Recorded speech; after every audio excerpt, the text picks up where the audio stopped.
une espèce inférieure à 100 000 francs CFA. À la mise en onde, Aliouba.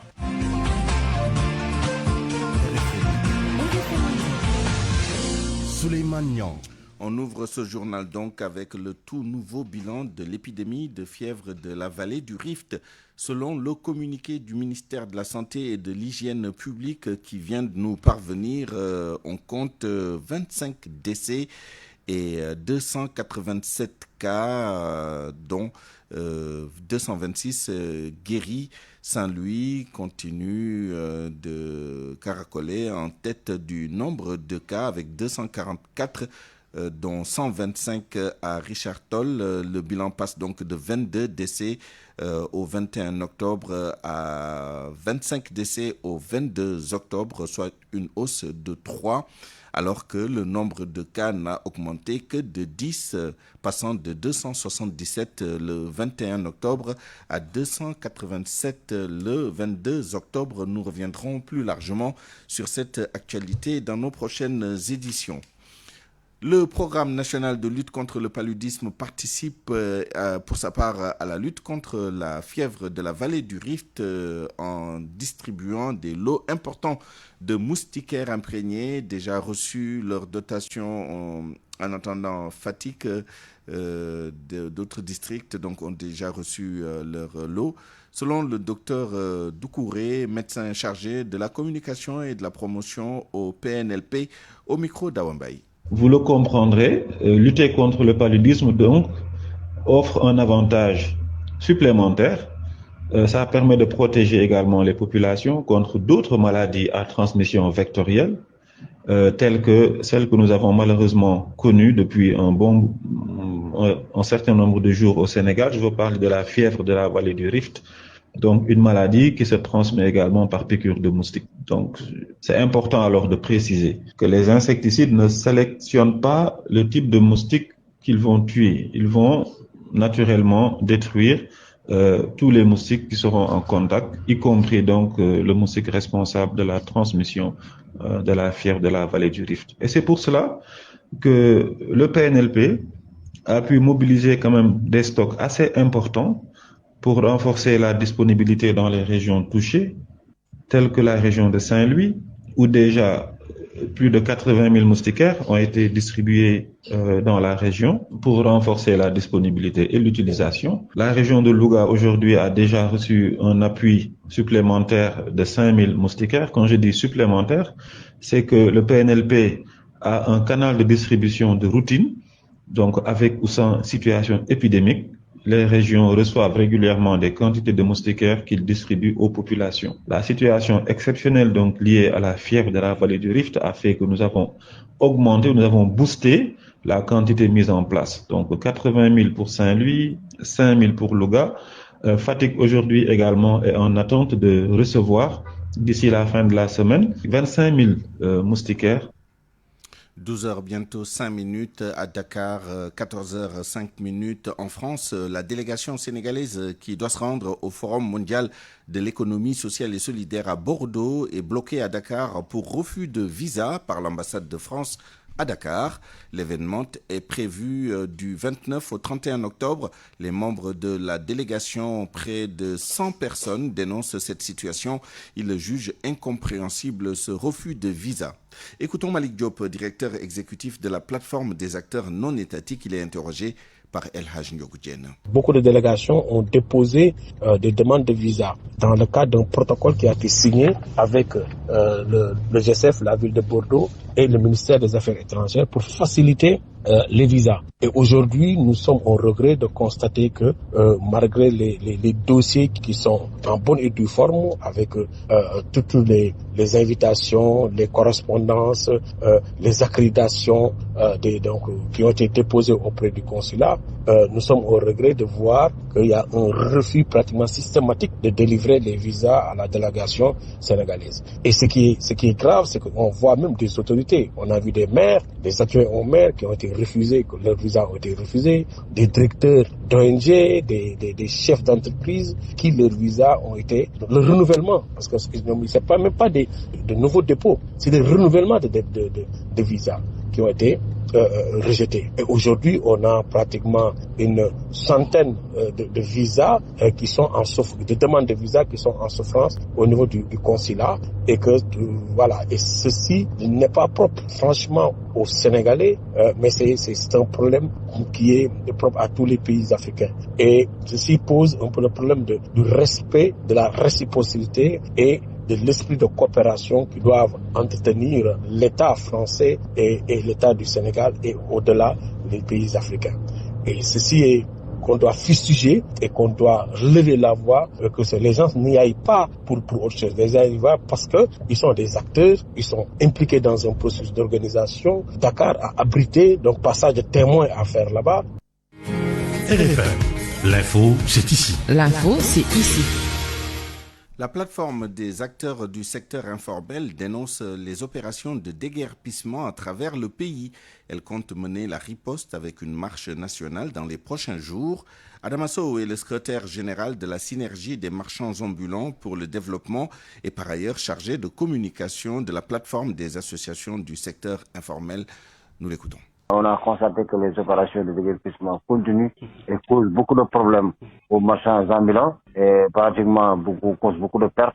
C'est pour cela, après de multiples actions pour amener l'autorité à s'asseoir cette décision, on a vu que le déguerpissement continue toujours d'exister. C'est pourquoi nous sommes en train de nous concerter pour essayer d'organiser la réponse par rapport à ces actions. Et nous envisageons, puisque le déguerpissement est national, et donc nous pensons que c'est l'État même qui nous pousse à organiser des actions sur le plan national. Et donc c'est pourquoi nous envisageons même d'organiser une grande marche qui sera nationale. Nous sommes en train de nous concerter, d'essayer de mobiliser toutes les organisations qui tournent autour pour essayer d'organiser une grande marche nationale. Quand est-ce que vous allez organiser cette marche nationale? Nous n'avons pas encore prévu la date, mais ce sera bientôt. Nous sommes en train, en tout cas, de saisir l'opinion et de prendre l'opinion en témoin à travers les médias et la presse pour essayer de sensibiliser, de mobiliser tous les acteurs autour de l'essentiel. Venons-en maintenant à ce cri du cœur des artisans de Ngaï Mékhé. Ils se disent oubliés par les autorités. Ces artisans regroupés au sein de la coopérative des artisans professionnels du cuir et associés réclament l'accès à la commande publique comme les chaussures militaires. Selon eux, l'expertise est là. Il suffit d'une volonté de l'État pour les accompagner. Cheikh Anta Diop, reportage. Les artisans de la filière cuir et peau de Ngaï Mékhé, en partenariat avec l'Académie Maras, sont formés dans les différentes techniques de montage, de piquage et d'assemblage. L'objectif de ces artisans, c'est de confectionner des chaussures pour les militaires et même les élèves. Moustapha Sall, le président de la coopérative des artisans professionnels du cuir et associé de Mékhé. Partenariat qui nous lie avec l'Académie Maras. On s'était dit que vraiment nous devons faire de sorte que faire les chaussures militaires et les chaussures basses et de sécurité. On a vu le président Bassirou Diomaye parler des chaussures de sécurité, en même temps citer Mékhé en exemple. Bon, nous, on a pris les devants pour faire cette formation-là. Tout ce qu'on a fait ici, c'est de la qualité. Nous remercions vraiment Maras. L'expertise est là, disent-ils, la commande publique serait la bienvenue. Et c'est l'occasion pour nous de dire à nos autorités que la volonté est là. Il suffit de nous faire confiance, de nous donner cette commande publique-là. Parce que ça ne sert à rien de confectionner ou d'acheter des chaussures ailleurs alors que nos artisans locaux peuvent le faire. Babacar Waror, député à l'Assemblée nationale, est émerveillé par le travail de ces artisans. Je suis extrêmement satisfait. Cela montre qu'eux, en tant qu'artisans, ils ont compris ce que le président de la République, son premier ministre, veut faire en termes d'accompagner les artisans par rapport à l'accès à la commande publique. Ces artisans de Ngaï Mékhé veulent faire de l'artisanat un booster de la croissance nationale. RFM Thiès, Cheikh Anta Diop. Le reste de l'actualité à 12h11 à Mbour, le comité de lutte contre la migration irrégulière Silmi a réuni ses comités régionaux et départementaux autour d'un atelier de renforcement de capacité pour accentuer la lutte contre ce phénomène, surtout à Thiès et Diourbel. La situation est alarmante dans ces deux régions avec un taux très élevé de départ qui intrigue les autorités. Écoutons à ce propos Saher Ndaw, le gouverneur de Thiès, au micro de Ndeye Matidien. L'immigration irrégulière, c'est une réalité au Sénégal, mais c'est beaucoup plus partant au niveau de la zone de Diourbel-Thiès. Donc, ils nous ont donné l'occasion de nous réunir pour partager certains outils, mais aussi pour parler le même langage. Aller dans une dynamique concertée de lutte, de combat, mais aussi de préservation des vies par rapport à ce trafic qui est en train de prendre de l'ampleur. Pour cela, donc, on avait besoin d'être outillés, parce que aussi, après avoir installé les comités, aussi bien régionaux que départementaux, après avoir mis en place le schéma national, il nous fallait aussi outiller les comités pour voir comment ensemble poser des actes à travers les plans d'action qui nous permettront maintenant d'atténuer dans un premier temps, mais à la limite à la fin, de faire carrément disparaître l'immigration irrégulière. Oui, ça a déjà démarré depuis l'installation des comités régionaux. Les sensibilisations, c'est partout à outrance. Il y a des départs massifs. Le Sénégal accueille beaucoup de monde. Des gens prennent l'avion, descendent au Sénégal pour prendre la pirogue. C'est absurde, c'est compliqué. Alors on se pose des questions. Pourquoi tout cela? Maintenant, qu'est-ce qu'il faut faire devant cette heure? Il nous faut agir, mais agir ensemble. Agir de façon concertée, mais en restant toujours dans la légalité de nos actes. Et nous continuerons d'agir, mais heureusement que le CILMI est là pour nous accompagner dans cette dynamique. Les partenaires aussi, les Nations Unies qui sont là pour nous accompagner dans cette dynamique. C'est une zone de départ, comme on l'a dit, la région de Thiès, parce que c'est une ouverture vers la mer. Mais aussi, comme l'a dit le gouverneur de Diourbel, la majeure partie des gens nous viennent de la région de Diourbel. Cette région qui est une région pourvoyeuse quand même d'immigrants. Nous devons donc allier les deux stratégies ensemble au niveau de ces deux régions pour arriver à mettre un frein à ce phénomène. RFM, fréquente modulation 94.0, la radio en puissance. Le réseau national des femmes travailleuses du Sénégal plaide pour la mise en place de services de garde d'enfants ou crèches communautaires accessibles et adaptées aux familles, mais aussi l'allongement du congé de maternité d'1 mois supplémentaire. La présidente du RENAFES s'exprimait au terme d'un atelier de présentation et d'échange sur l'amélioration des politiques de garde d'enfants. Écoutons Fatoumata Bintou Yafa au micro d'Ndeye Awabey. Ce qui nous réunit aujourd'hui au niveau de la mairie de Kaffrine, c'est lancer le plaidoyer de la création de crèches dans les communes. La commune de Kaffrine est la deuxième commune à part la commune de Mbour. Donc, c'est un geste très important salué par toute la population kaffrinoise parce que Kaffrine n'est pas en reste. On pourrait être positionné parce qu'il y a 30 communes ciblées et nous sommes la deuxième commune rencontrée. Ce n'est pas une chose prise à la légère. Donc nous saluons cette initiative, nous saluons aussi cette opportunité. Les femmes sont engagées parce qu'aujourd'hui, toutes les femmes qui ont été présentes ici dans la salle sont des femmes leaders, sont des femmes déterminées, engagées, qui ont salué vraiment vivement cette initiative de la création de crèches communautaires. À Kaolack, des femmes ont bénéficié d'un renforcement de capacité en alimentation et agroécologie pour promouvoir une alimentation saine et nutritive. Objectif, mieux comprendre les bienfaits d'une bonne nutrition et sensibiliser la population sur les habitudes alimentaires. À ce sujet, voici Fatou Kiné Diassé, point focal de Sikodev à Kaolack au micro de Fatou Mbou. On a jugé nécessaire de regrouper les acteurs ici au niveau de Boustan afin de partager avec eux les informations relatives à une alimentation saine et nutritive. Donc les bienfaits de l'alimentation saine et nutritive sur le plan de la santé au niveau de la personne et aussi de la communauté de manière générale. Et mieux encore, après avoir partagé ces informations-là, on va essayer de voir quels sont les blocages, quelles sont les contraintes qui existent dans la pratique de cette consommation-là. Comment faire pour lever ces blocages? Comment faire pour avoir des solutions par rapport à ça? Maintenant aussi, il y a les acteurs qu'on a regroupés ici pour les sensibiliser, pour les informer sur une alimentation saine et nutritive issue des produits de l'agroécologie. Elles seront des relais. Il est important qu'elles puissent reconnaître ces produits-là, ces produits issus de l'agroécologie. D'abord par le goût, par la conservation, par la couleur aussi. Donc c'est assez important par rapport à ça. Donc il faudrait qu'elles sachent comment vraiment reconnaître ces produits-là afin qu'elles puissent bien les utiliser. Là, on a un impact positif par rapport à la santé de ces populations-là parce que il y a des bienfaits nutritifs sur le plan de la santé. Et puis le député Thierno Alassane Sall en tournée à partir de ce jeudi 23 octobre dans le département de Kébémer. les départements de Kébémer et de Louga. Objectif, faire la lumière sur le marché d'électrification rurale attribué à AEPAOE par Laser. Thierno Alassane Sall soupçonne un détournement. Sur la route de Ndande, nous l'avons joint tout à l'heure. Le voici avec Fama John. Depuis que le problème a été soulevé, que 37 milliards ont été décaissés et que le gouvernement du Sénégal et la FIRA du Sénégal n'ont pas réussi à fournir jusqu'ici à la Banque Santander des preuves que les 37 milliards ont été effectivement utilisés pour l'électrification des villages dans les 5 régions concernées. Ici, les preuves n'ont pas été fournies, ça veut dire que les villages n'ont pas été électrifiés avec cet argent. C'est ça que ça signifie en clair. S'ils avaient les preuves, ils les donneraient à la Banque Santander qui allait, à partir de ce moment, continuer les décaissements. Je rappelle qu'à ce jour, les décaissements sont suspendus. Cela veut dire que les preuves n'ont pas été. Maintenant, on voit les gens aller inaugurer des villages un peu partout dans le Sénégal. D'abord, il faut noter que ce n'est pas dans les régions concernées par le programme AEPAOE. Deuxièmement, il est presque certain, moi je suis absolument convaincu que tous ces projets, c'est des projets en cours d'achèvement qui avaient été initiés par le gouvernement de Macky Sall. Nous allons sur place pour voir si ces villages ont été effectivement électrifiés, s'il y a des chantiers, s'il y a des ouvriers, s'il y a du matériel sur place.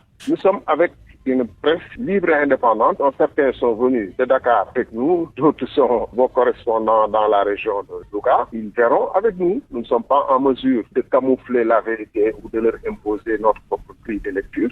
Qu'en est-il de la plainte que vous aviez déposée au niveau du pôle judiciaire financier? Bon, la plainte a été déposée. Je reste à l'écoute du pôle judiciaire financier. RFM. L'actualité internationale. Le journal international avec vous, Georges Déthié-Diop, bonjour. Bonjour Souleymane. Au Nigeria, le bilan de l'explosion d'un camion-citerne dans l'état du Niger s'est alourdi. Il s'est alourdi à 42 morts et plus de 60 blessés. Selon l'Agence nationale de gestion des urgences, le camion a perdu le contrôle à cause du mauvais état de la route avant de se renverser. Parmi les victimes figurent 9 hommes, 24 femmes et 9 enfants. De nombreux blessés tentaient de ramasser l'essence déversée au moment de l'explosion. Les autorités locales ont promis plus de 10 millions de naira en matériel médical et en aide aux familles des victimes. Le ministre de l'Information a déploré l'imprudence persistante des habitants malgré les campagnes de sensibilisation. Au Mali, remaniement au sein de l'armée. 3 hauts gradés limogés et remplacés, cela dans un contexte de fortes difficultés sur le terrain face au groupe djihadiste. Le général Toumani Koné devient le nouveau chef d'état-major de l'armée de terre. Il connaît bien le terrain selon certaines informations, notamment le centre du pays où il commandait les opérations à Sévaré. 2 autres généraux, Élisée Jean Dao et Sambou Mikoro Diakité, proches du ministre de la Défense, ont également été promus. Selon des sources militaires de RFI, ces changements traduisent la volonté du pouvoir de redonner de l'efficacité à une armée éprouvée par les attaques et le blocus imposé par les djihadistes sur le carburant depuis plus d'un mois. Au Niger, un missionnaire américain a été enlevé dans la nuit de mardi à mercredi à Niamey, la capitale. Selon une source sécuritaire, 3 hommes armés à bord d'une Toyota Corolla ont kidnappé l'homme, pilote pour une agence évangélique, avant de quitter la ville. Les autorités soupçonnent une cellule liée à l'État islamique. L'ambassade des États-Unis à Niamey a confirmé l'information et appelle ses ressortissants à la prudence. En Guinée, le montant de la caution pour participer à la présidentielle est connu. La direction générale des élections l'a fixé à 900 millions de francs guinéens, soit un peu plus de 100 000 $, et les dépenses de campagne à 40 milliards de francs guinéens. Une décision qui encadre la course vers la présidentielle prévue en décembre prochain. Sodatiam. Les règles du jeu sont précisées à un peu plus de 2 mois de la présidentielle du 28 décembre prochain. La direction générale des élections a fixé le montant de la caution à 900 millions de francs guinéens, environ 103 700 $, pour tout candidat souhaitant briguer la magistrature suprême. Les dépenses de campagne, elles, ne devront pas dépasser 40 milliards de francs guinéens, soit près de 4,6 millions de $. Une mesure présentée comme un gage de transparence et d'équité électorale électorale par la Direction générale des élections. Chaque candidat devra déposer la caution au Trésor public avant le 8 novembre et ouvrir un compte de campagne pour retracer l'origine et l'utilisation des fonds électoraux. Des sanctions sont prévues en cas de dépassement du plafond fixé. Ces décisions s'inscrivent dans la mise en œuvre du nouveau code électoral promulgué fin septembre, après l'adoption par référendum de la nouvelle constitution qui consacre un mandat présidentiel de 7 ans renouvelable une fois et crée un Sénat. Avec ces jalons posés, la Guinée entre dans la dernière ligne droite de sa transition politique amorcée par le coup d'État de 2021 qui a porté le général Mamadi Doumbouya au pouvoir. Au Cameroun, Souleymane, le Conseil constitutionnel a fixé au lundi 27 octobre la date de la proclamation officielle des résultats de la présidentielle du 12 octobre dernier. L'institution a rejeté l'ensemble des 8 recours introduits en contentieux électoral. La plupart sont jugés irrecevables pour des raisons de forme. Pendant ce temps, le candidat du Front pour le salut national du Cameroun, Issa Chiroma Bakari, continue de revendiquer la victoire dans une vidéo publiée depuis sa ville natale de Garoua. Il dit affirmer avoir remporté le scrutin avec une marge écrasante et appelle ses partisans à rester mobilisés pacifiquement. Le pouvoir de son côté minimise cette sortie, estimant que Chiroma n'apporte aucune preuve de ces allégations. Révocation massive dans la fonction publique en Mauritanie, une décision qui fait suite à un rapport accablant de la Cour des comptes, rapport qui a mis en lumière de nombreuses irrégularités dans la gestion des marchés publics. Les détails à Nouakchott avec Mohamed Diop. Mauvaise administration, faute de gestion, manque de transparence comptable ou soupçon de rétrocommission, comme dans un projet de développement local de l'AFD, Agence française de développement. Autant d'irrégularités relevées dans le rapport 2022-2023 de la Cour des comptes. 30 personnes sont citées, une vingtaine d'entre elles déjà relevées de leurs fonctions. Le porte-parole du gouvernement, El Hussein Oudou. Au Conseil des ministres d'aujourd'hui, tous ces cités et encore en fonction ont été révoqués, mais des poursuites judiciaires seront engagées contre tous les concernés. Parmi les noms mentionnés dans le rapport figurent des conseillers à la primature, des secrétaires généraux de ministères, mais aussi des directeurs d'institutions ou d'entreprises nationales. Le porte-parole. Cela vient confirmer les propos de son Excellence le Président de la République. Personne, quel que soit son rang ou sa fonction, ne pourra entraver la lutte contre la corruption.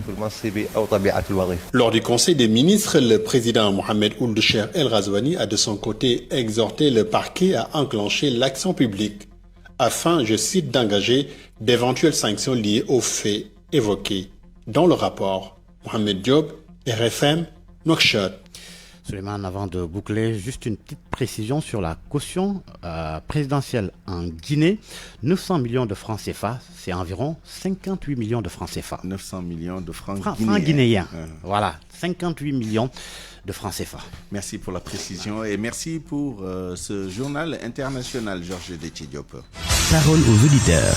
L'actualité, qu'en pensez-vous? Moi, je pense que vous devez. Réagissez dans nos éditions d'information sur l'actualité. Bonjour. Du lundi au vendredi, vous avez la parole sur RFM.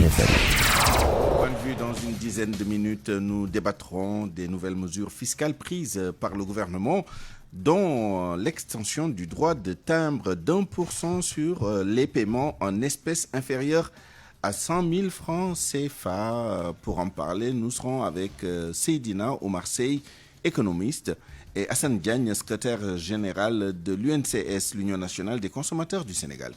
RFM Sport.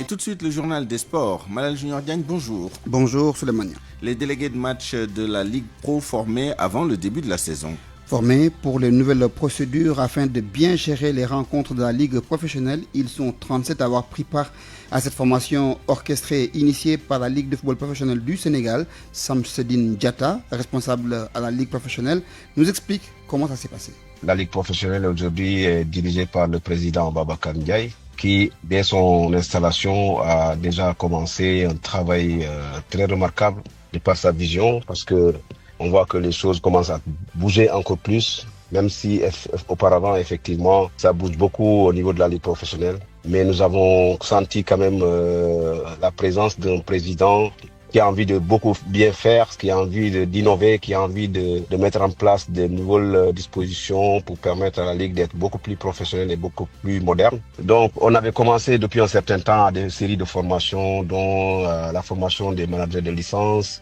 de contrat d'homologation de contrat. Nous avons aussi, avec la direction technique de la fédération, fait des sessions de capacitation d'entraîneurs, de gardiens, d'entraîneurs de première et deuxième division et de Ligue 2 et aussi de préparateurs physiques. Donc ce mercredi, c'était le tour des commissaires de match. Et nous savons tous que les commissaires de match représentent un maillon très essentiel dans le dispositif des organisations de compétition. Et quand des compétitions sont bien gérées, bien entendu, le spectacle est garanti et aussi l'image de la Ligue est vraiment bien vue. Les points essentiels de cette formation reposaient sur le rôle essentiel des commissaires de match. Parlons formation toujours avec le programme de la FIFA dédié aux encadreurs. Il s'agit d'un programme de formation pour les formateurs afin de bien mettre en place les plans dédiés à l'encadrement des tout-petits pour avoir de très bons joueurs après le cycle de formation. Maya Senmar, directeur technique national, a participé à cette formation initiée par la FIFA depuis 2019. Le voici au micro de Sodetian. C'est un programme qu'on a commencé depuis 2019 à travers toute l'Afrique et bien sûr le monde. Et nous nous chargeons pour l'Afrique d'assurer ce programme. Aujourd'hui, le programme donc est à sa fin et maintenant on est en train d'évaluer les formateurs d'entraîneurs au niveau régional. Donc ici à Abidjan, on a des pays comme le Sénégal, le Tchad, Madagascar, la RD Congo. Nous avons également la Côte d'Ivoire et nous avons d'autres pays. Ils sont au nombre de 20 qui sont là donc depuis le 18 et pour qui suivent actuellement une évaluation donc de formation qu'ils ont reçue depuis 2019. Cette formation, c'est préparer en tout cas des formateurs d'entraîneurs dans toutes les associations africaines pour assurer la relève de formation au niveau des entraîneurs. Comme on l'a dit, l'objectif aujourd'hui, c'est la construction du joueur de haut niveau. Et comme qui dit construction de haut niveau, il faut forcément des entraîneurs de qualité. Et pour avoir des entraîneurs de qualité, il faut également avoir des formateurs d'entraîneurs de qualité. Et je pense qu'aujourd'hui, le Sénégal, en tout cas, est sur cette voie-là. Et ça démontre également aussi pour toute l'Afrique. Nous allons continuer encore à travailler, à évaluer. Nous serons au Maroc au mois de novembre et également aussi en Afrique de l'Est et également dans les autres pays d'Afrique pour continuer cette évaluation-là, qui est pour moi un programme extrêmement intéressant et qui va permettre de relever le niveau de formation de nos entraîneurs, Inch'Allah. La CAN, donc la Coupe d'Afrique des Nations de football 2025 prévue au Maroc au mois de décembre. Aujourd'hui, les comités supporters lancent la campagne de mobilisation. Il s'agit du Ale Kaza, de l'équipe de 12e Gaïndé, mais également de l'Ebougui. Le rendez-vous est pris à partir de 16h au stade Léopold Sédar Senghor et nous allons finir avec la Ligue Europa. Suite donc, ou bien début de la troisième journée aujourd'hui, l'équipe de Lyon joue contre le FC Bâle. Celta Vigo défie l'équipe de Nice et les Young Boys de Berne joueront contre Ludo Goretz Suleiman. Merci Malal Junior Diagne, 12h29. Avec ses cartes Visa classique, Gold et Platinum, la Banque Outarde élargit ses solutions. Vivez vos ambitions sans limite au Sénégal comme à l'international. Votre carte, votre pouvoir. Enduro, Electronic Corp, partenaire des grandes marques. Et la Banque Outarde vous offre votre revue de presse. Pour la lecture commentée de la presse de ce jeudi 23 octobre 2025, nous retrouvons Georges Déti-Diop. La défense de Macky Sall s'organise à Dakar dans l'affaire dite de la dette cachée. Oui, elle se déploie à Dakar. L'Observateur informe que maître Pierre-Olivier Sûr est arrivé hier dans la capitale et doit tenir ce matin une réunion à huis clos avec ses confrères sénégalais. Au cœur de la rencontre, un message personnel de l'ancien président et la procédure judiciaire enclenchée depuis le 7 octobre dernier. Selon l'Obs, la réunion doit permettre de définir la stratégie la plus efficace pour une défense à la fois ferme et méthodique face à l'absence de réponse de l'État aux deux correspondances de l'ancien président. Cependant, le confrère relève un problème. La rencontre entre la presse et les avocats et experts financiers refusée par les hôtels et réceptifs par crainte de représailles est prévue au siège de l'Alliance pour la République, sauf solution alternative trouvée ce matin. En tous les cas, le FMI est à nouveau à Dakar. Selon Sud Quotidien, une équipe du fonds est arrivée hier à Dakar. Jusqu'au 4 novembre, elle aura pour mission de poursuivre les négociations engagées avec le Fonds monétaire international à Washington. Principal enjeu, la reprise d'un nouveau programme d'appui financier alors que le FMI vient de réévaluer la dette du Sénégal à 132% du PIB, ce qui en fait le pays le plus endetté d'Afrique. Ce qui fait dire à Vox Populi que le FMI débarque à Dakar dans un contexte d'explosion des chiffres de la dette. L'info fait état de 14 800 milliards à rembourser en 3 ans. Le confrère rapporte que le Sénégal ajuste à la hausse ses projections de paiement du service de la dette pour les exercices 2026 à 2028. Vox Populi précise que le coût du service de la dette s'élèvera à 5 490 milliards en 2026, 4 410 pour 2027 et 4 970 en 2028. Constat de enquête, le service de la dette pèse lourdement sur les finances publiques, réduisant les marges de manœuvre budgétaires de l'État. Du coup, l'économiste Seydina Alioune Ndiaye confie dans l'Observateur que 2026 risque d'être plus dur que 2025. Il dit craindre pour les ménages une érosion du pouvoir d'achat. Il ajoute que l'impact du choc fiscal pour les entreprises pourrait être triple.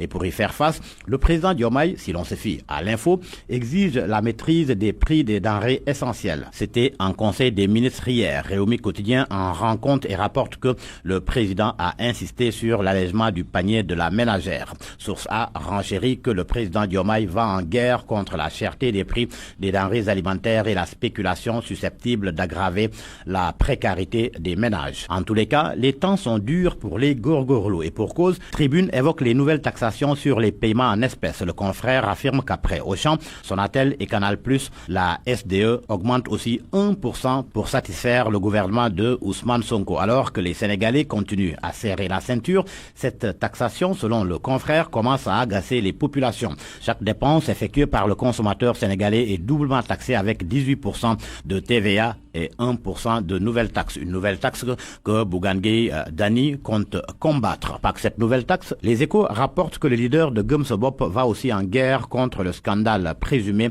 des 8 milliards. Le journal fait d'ailleurs état d'une alliance avec Pape Djibril Fall et Mbaye Dione pour une commission d'enquête parlementaire. Une saisine de la Cour suprême est annoncée aujourd'hui pour faire annuler la double imposition de 1%. Le journal Source A évoque le même sujet et parle de renfort pour Bougane Gueye. Un coup d'œil dans le journal Le Quotidien. Il est question de la procédure d'extradition de Madiambal Diagne. La bataille de France, titre le journal. Ses avocats, selon le journal, ont saisi Interpol pour l'annulation de la notice rouge. Le contact établi avec l'avocat général près la cour d'appel de Paris, c'est à lire à la page 2 du journal Le Quotidien qui se fait l'écho des propos de maître Vincent Brengart, avocat de Madiambal Diagne. Selon lui, les accusations formulées à l'encontre de Madiambal Diagne sont parfaitement infondé et injustifié. En plus de Madiambal Diagne, le gouvernement veut aussi faire extrader l'homme d'affaires Doro Gueye. Le journal LAS indique qu'ils vivent tous les deux en France alors que Madiambal Diagne et Doro Gueye sont sous le coup de mandat d'arrêt international émis par la justice sénégalaise. Pourtant, en matière de justice, Paris et Dakar entretiennent une convention d'extradition, sauf que dans la pratique, l'exécution de la mesure d'extradition ne semble pas être une mince affaire. Alors, l'AS considère ces deux extraditions demandées comme la grande bataille de la justice sénégalaise. Les sports pour terminer. À la une de Record, les CAF Awards 2025, Pape Matar Sarr, Iliman Ndiaye, Edouard Mendy et Pape Thiaw nominés. Le journal se pose la question de savoir quelles sont les chances pour Iliman et Pape Matar. À vos kiosques et bonne lecture. Avec ses cartes Visa classiques, Gold et Platinum, la Banque Outarde élargit ses solutions. Vivez vos ambitions sans limite au Sénégal comme à l'international. Votre carte, votre pouvoir. Enduro, Electronic Corp, partenaire des grandes marques, et la Banque Outarde vous ont offert votre revue de presse. Parole aux auditeurs. L'actualité, qu'en pensez-vous ? À 12h35, bienvenue dans notre rubrique Point de vue pour débattre des nouvelles mesures fiscales prises par le gouvernement, dont l'extension du droit de timbre d'1% sur les paiements en espèces inférieures à 100 000 francs. Vous l'avez noté ces derniers jours, plusieurs sociétés ont communiqué sur l'application de ce droit de timbre conformément à la loi modifiant le Code général des impôts qui a été adopté il y a quelques semaines à l'Assemblée nationale. Pour en parler, nous sommes en ligne avec M. Seydina Omar Sey, économiste. Bonjour Seydina Omar Sey. Bonjour M. Nous sommes également avec Hassan Diagne, secrétaire général de l'UNCS, l'Union nationale des consommateurs du Sénégal. Hassan Diagne, bonjour. Bonjour M. Diagne, bonjour aux auditeurs de RFM. Alors, nous reviendrons tout à l'heure sur le contexte socio-économique dans lequel ces mesures ont été prises et sur d'éventuelles répercussions sur la vie sociale dans notre pays. Mais avant cela, Hassan Diagne, je vais commencer avec vous pour peut-être vous demander une première réaction globalement sur les mesures qui ont été prises au plan fiscal ces dernières semaines et en particulier sur le prélèvement de 1% sur les paiements en espèces inférieurs à 100 000 francs CFA. Je le dis parce que jusque-là, seuls les paiements de 100 000 francs et plus faisaient l'objet de ce prélèvement de 1%. Du point de vue des consommateurs, quelle est votre réaction ? Notre première réaction, M. Nian, c'est vraiment une manière pour nous de dire que le gouvernement devrait être beaucoup plus innovant dans la réflexion, à trouver des niches de financement vraiment donc de sa politique. En tant que consommateur, nous subissons de plein fouet en tout cas cette mesure qui vient vraiment encore rendre difficile vraiment le paiement donc de la dépense quotidienne. On ne peut pas passer entre les mailles du filet, c'est comme des fonctionnaires avec les salaires qui sont doublement imposés. Et aujourd'hui, si donc ces taxes-là visent les paiements inférieurs à 100 000, ça veut dire que c'est le Sénégalais lambda, la population dans sa globalité, donc vont subir de plein fouet vraiment donc cette taxation. Est-ce que vous avez étudié l'impact de cette mesure spécifique, le prélèvement de 1% sur les paiements en espèces? Est-ce que vous avez étudié l'impact sur justement les consommateurs, sur le coût de la vie, sur le pouvoir d'achat, d'autant plus que on attend un arrêté, je ne sais pas s'il a été publié, un arrêté ministériel qui va lister les acquisitions de produits limitativement énumérés qui ne sont pas concernés par ces 1%. Est-ce que vous pouvez nous dire quels sont les paiements concernés? J'imagine que quand quelqu'un va au marché et fait ses emplettes dans un marché informel, par exemple, évidemment, 1% de prélèvement, c'est pas possible. Mais quels sont les achats, quels sont les types d'achats qui sont concernés? Nous sommes en train, effectivement, donc, de l'étudier, mais nous recevons comme... Malheureusement, nous recevons comme l'ensemble des consommateurs, l'ensemble des Sénégalais, l'information au même titre que tout le monde. C'est-à-dire que même si on est organisation, des fois, on n'est pas convié donc à la concertation, donc à la négociation, donc avec l'État. Et c'est vraiment dommage.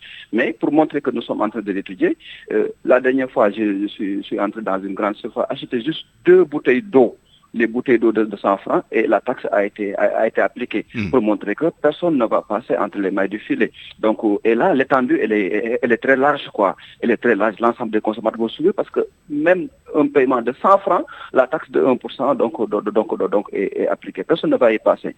Mais l'autre aspect, à mon avis, pour moi, la réflexion devrait être poussée pour voir effectivement quels sont un peu les autres produits ou les autres activités qui ne sont pas jusqu'ici taxées. Je donne juste l'exemple, je prends juste l'exemple du loyer. Les bailleurs sont là, les locataires subissent leur dictat, mais chaque fois ils encaissent, mais ils ne payent rien du tout. Donc, et c'est le consommateur qui continue de subir. Je crois qu'il y a... On va en discuter tout à l'heure si vous le souhaitez, juste après peut-être la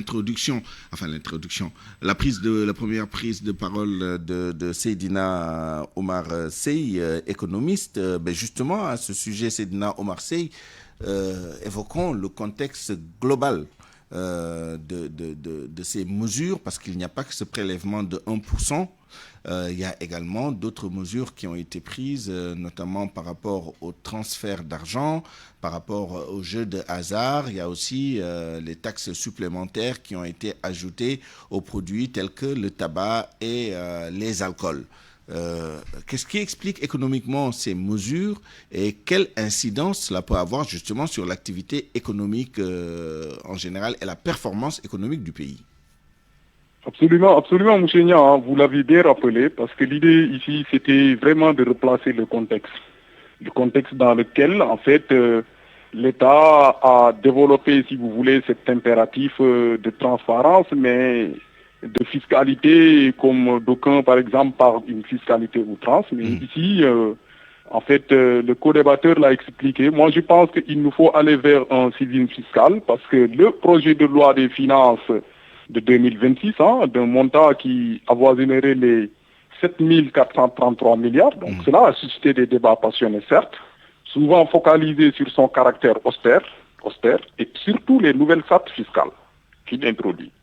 Maintenant, pour en saisir la portée, comme vous l'avez souligné, il est impératif de dépasser la simple lecture comptable et de le replacer dans un contexte global. Parce qu'un Sénégal confronté à un héritage financier lourd, je ne vais pas entrer dans des dettes cachées ou erronées, mais le constat est là, c'est un héritage financier lourd, caractérisé par une gestion, pour être très très poli, qui n'avait pas respecté l'orthodoxie budgétaire de manière très simple. Donc des deniers publics entre autres. Mais aussi, il y a un porteur d'un immense potentiel avec l'événement imminent de l'ère pétrole et gaz. Donc dans cette équation complexe, l'adhésion des populations, pour parler juste de ce civisme fiscal et des agents économiques de manière globale à l'effort de redressement national n'est pas une option mais une condition sine qua non de la réussite. Parce qu'ici, il y a des cas d'école par rapport à tout ce qui est ces nécessités de stratégie, par rapport, si vous voulez, à le mobile money dont vous parlez. Par exemple, la mesure visant à générer 76 milliards de francs CFA des recettes via la taxation des transactions de mobile money et emblématique. Donc, si elle est perçue comme punitive, elle risque de freiner l'inclusion financière et de peser sur le pouvoir d'achat des plus modestes. Mais en revanche, si elle est accompagnée d'une communication pédagogique expliquant que ces fonds sont destinés à financer des infrastructures de santé, d'éducation ou d'électrification rurale, elle peut être comprise comme une contribution à un projet de société. Mais justement, est-ce que cette communication a eu lieu pour faciliter quand même favoriser le consentement à l'impôt, le civisme fiscal que vous appelez de vos voeux? Est-ce que finalement les gens ne se sentent pas obligés de payer même contre leur gré? Tout à fait. En fait, vous l'avez souligné, moi je pointe le curseur, ça manque effectivement une communication pédagogique éclairée, accessible. Parce que pour ces mesures-là, de par le passé, il y a des benchmarking qui sont là.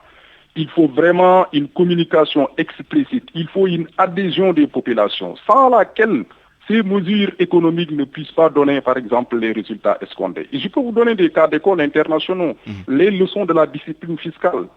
Elles sont importantes face à l'adhésion. Elles vont réussir tant qu'il y a l'adhésion des populations. Et je vous donne juste l'histoire économique récente.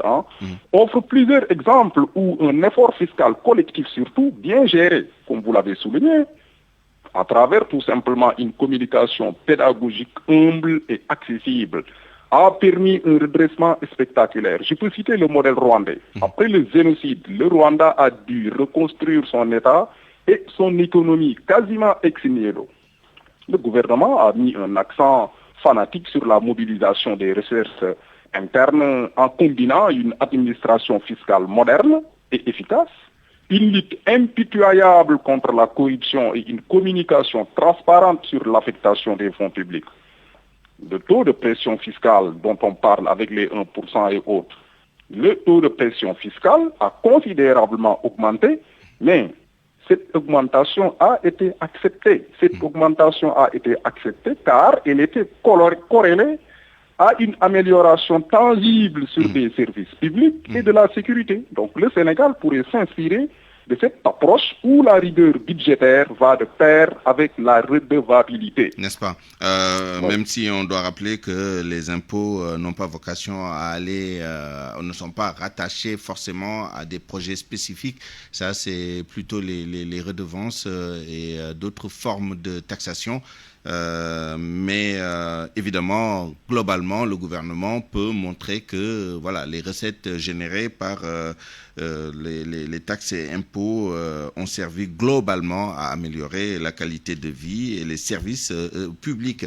Nous reviendrons tout à l'heure sur les aspects économiques, mais encore une fois, sous l'angle des consommateurs, Assane Diagne, est-ce que, parce que vous évoquiez tout à l'heure des niches où l'État aurait pu aller chercher un peu plus de recettes en allégeant un peu le fardeau sur les consommateurs, et vous avez donné l'exemple des bailleurs qui louent leurs biens immobiliers.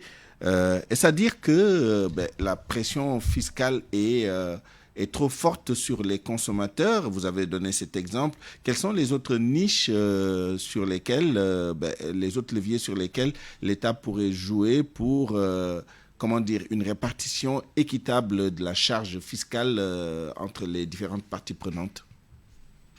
Mais oui, M. Nia. Donc, ce qu'on a constaté, c'est que nous subissons de plein fouet, mais surtout aussi, donc, on est informé, juste au même moment, en même temps que tout le monde.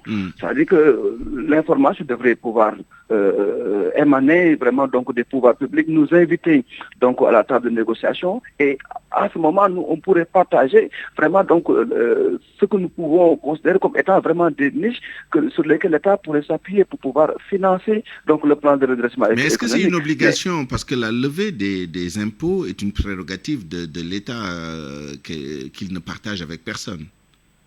Oui, mais l'État, c'est vous, c'est nous, c'est les gouvernants. Oui. Donc, effectivement, c'est tout le monde. Et je crois que les consommateurs sont toujours prêts, sont toujours enclins à participer vraiment à l'effort national. Ça, c'est le moyen que l'on puisse dire. On est prêt vraiment à contribuer parce que aussi, c'est en retour, nous, vraiment, qui allons en consommer les bénéfices.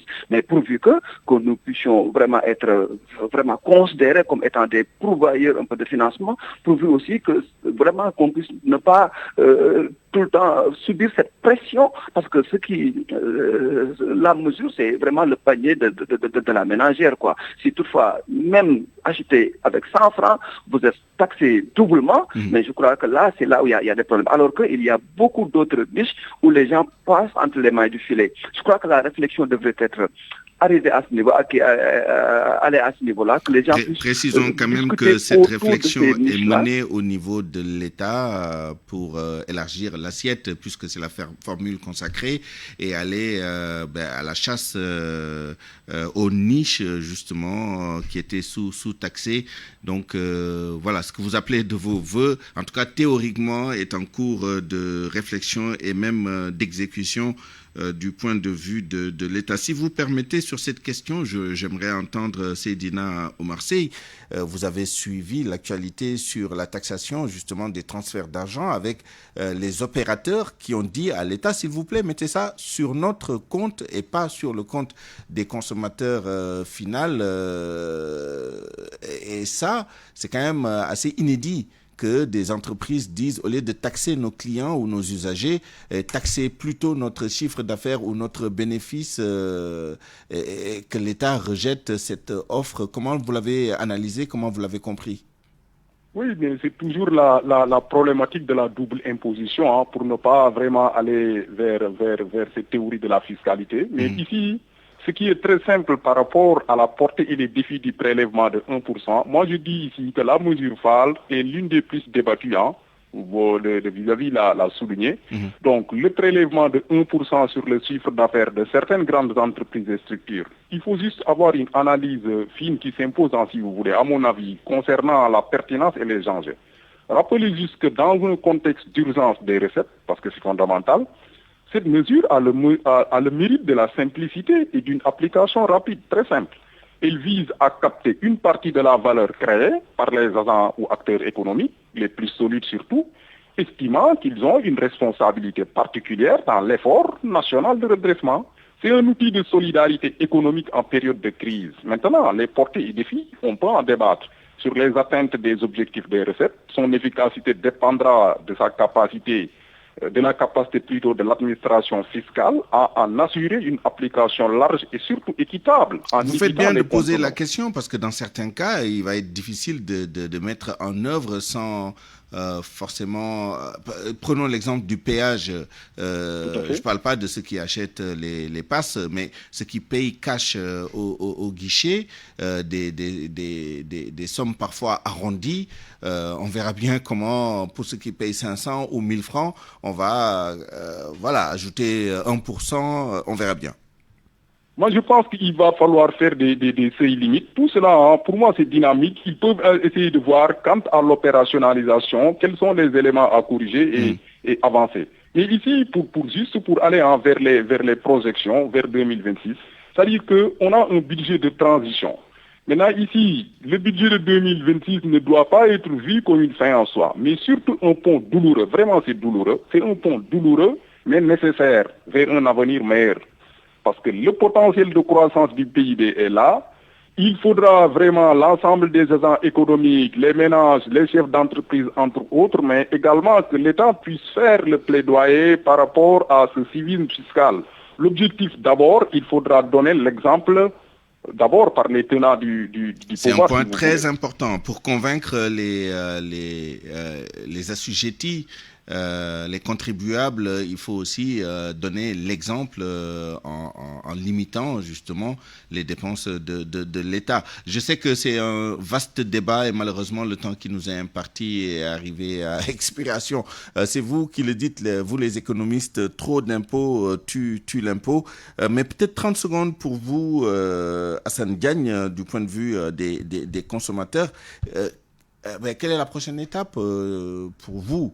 Qu'est-ce que les consommateurs, à travers leurs organisations, vont faire pour prendre en charge cette question de l'augmentation de la pression fiscale qui est appliquée directement aux consommateurs, pas même, les entreprises. Je pense que l'État a épuisé ses marges, même le taux de 1% sur le chiffre d'affaires est appliqué dans certains secteurs, notamment dans les télécommunications. En tout cas, pour les consommateurs, qu'est-ce que vous allez faire? En tout cas, nous allons documenter l'ensemble un peu de ce que les consommateurs vont devoir supporter et le mettre sur la table de l'État.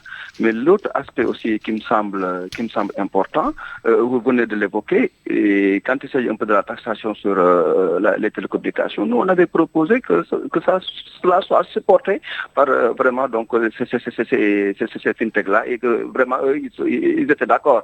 Et vous voyez un peu pourquoi l'État encore revient pour ne pas suivre vraiment ce que ces opérateurs-là. Peut-être parce que les entreprises peuvent faire de l'optimisation fiscale ce que les consommateurs ne peuvent pas faire. En tout cas, merci pour... Peut-être c'est ça un peu la difficulté. Voilà. Mais en tout cas, nous allons documenter tout cela et le mettre sur la table de négociation. Mais qu'on puisse être informé et invité vraiment à la réflexion parce qu'on a des propositions à faire. Merci. Merci à tous les deux. Nous vous retrouverons dans la version Wolof de ce débat. Ce sera dans un peu moins d'une heure. C'est la fin de cette édition à 12h54. Merci à vous de l'avoir suivi. Merci à toute l'équipe qui l'a préparé et réalisé. El Hadj Ndiogou Diène à la rédaction en chef, Mamas Toukan à la coordination, à la mise en onde, Aliouba, à la production, Abdou Thiam et Abdou Khadr Lo. À 13h, retrouvez El Hadj Ndiogou Diène pour le grand journal en Wolof. Excellente suite des programmes sur la RFM.